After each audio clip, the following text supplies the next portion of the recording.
Aujourd'hui, je pense que tout le monde connaît TikTok ou presque. C'est une application qui a atteint les 3,5 milliards de téléchargements dans le monde depuis son lancement en 2018. Donc si vous n'en faites pas partie, félicitations. Pour les autres, vous vous êtes jamais demandé pourquoi vous n'arriviez plus à vous en passer, ou pourquoi quand vous passez seulement 5 minutes sur TikTok, il y a 1 heure qui s'est écoulée dans la vraie vie. Pour ceux qui connaissent pas, TikTok c'est une application mobile de partage de vidéos et un réseau social sur lequel les utilisateurs peuvent visionner ou créer des vidéos de 15 secondes à 3 minutes environ. Selon l'étude de Smith & Shore de 2022, il existe des personnes chez qui l'utilisation de TikTok engendrerait un comportement de dépendance, ce qui impacterait négativement leur vie quotidienne. Les signes de cette dépendance sont que l'utilisateur devient nerveux, irritable, anxieux et aurait un fort sentiment de tristesse lorsqu'il est privé de TikTok et que ses tentatives pour contrôler son utilisation sont souvent échouées. Comme c'est une application assez récente, il y a encore peu d'études qui se sont intéressées à l'addiction à TikTok, mais des scientifiques cherchent à comprendre l'aspect addictif de cette application.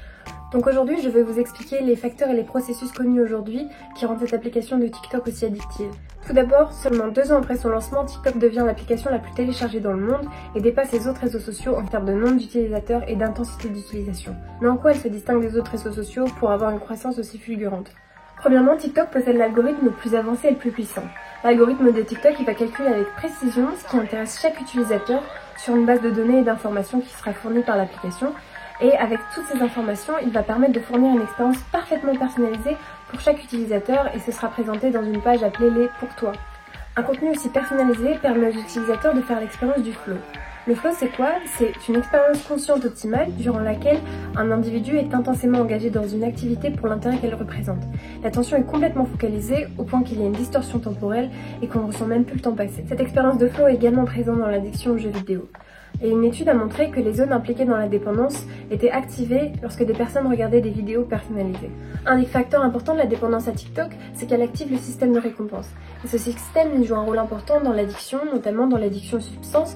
Lorsque le consommateur consomme pour la première fois, ça va engendrer du plaisir et agir comme renforcement positif, ce qui va le pousser à reproduire ce comportement de consommation.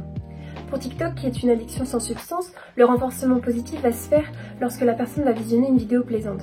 Parce qu'à chaque fois que nous visionnons une vidéo que nous aimons, ça va libérer de la dopamine, l'hormone de plaisir, et pousser l'utilisateur à reproduire son comportement jusqu'à obtenir une nouvelle récompense.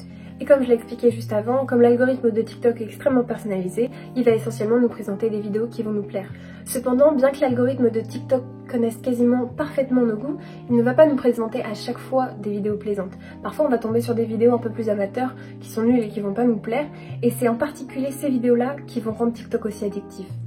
Ces vidéos-là vont créer l'effet de surprise, et les récompenses variables sont encore plus addictives que les récompenses prévisibles. On appelle ça le renforcement intermittent. Le renforcement intermittent, aussi appelé renforcement partiel, ne renforce que de manière incohérente ou aléatoire. Il est considéré comme plus puissant pour façonner et maintenir un comportement, et donc par la même occasion, plus résistant à l'extinction.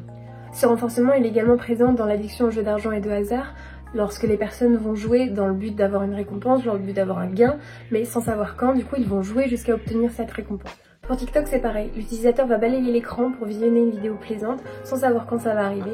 Du coup, il va continuer à regarder jusqu'à obtenir sa récompense. En parlant de ce balayage, TikTok, c'est un défilement de vidéos. Pour passer à la vidéo suivante, il suffit de balayer l'écran vers le haut et on appelle ça aussi scroller. Comme c'est un mouvement super simple, en quelques répétitions, ce comportement de balayage, ça devient un automatisme. D'autant plus que comme les vidéos sont courtes, les répétitions sont nombreuses. Donc en quelques temps, on finit par balayer l'écran sans même s'en rendre compte et ça nous fait passer d'autant plus de temps sur TikTok.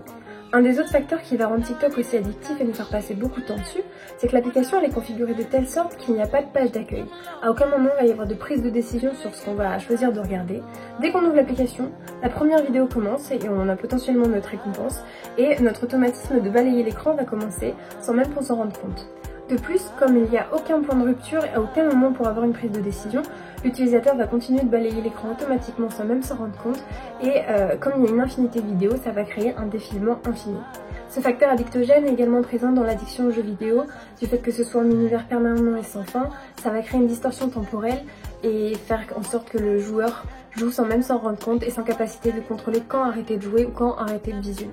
Donc voilà les facteurs connus aujourd'hui qui rendent TikTok particulièrement addictif, mais des études à venir ou en cours permettront d'expliquer davantage ces facteurs et les conséquences que ça va engendrer sur le comportement et la vie quotidienne des utilisateurs pour permettre de mieux comprendre cette addiction à ce nouveau réseau social afin de pouvoir le prendre en charge comme il se doit à l'avenir.